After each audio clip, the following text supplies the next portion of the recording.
Nako, DPWH, ano ba yung P3.5 million per classroom?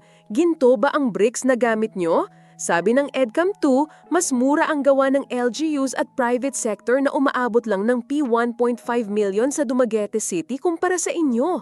Hindi lang mahal, delayed pa.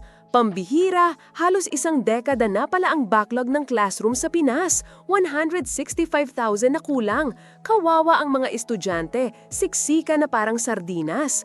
Bakit kaya ang private orgs kayang tapusin sa mas mababa ang presyo at mas mabilis? Ang DepEd nga 2.5 million lang, pero kayo, DPWH, bakit parang designer bag ang presyo nyo? Senator Bam Aquino may solusyon. Ipasa ang Classroom Building Acceleration Program Act. LGUs at private orgs na ang magtatayo pero funded ng national government.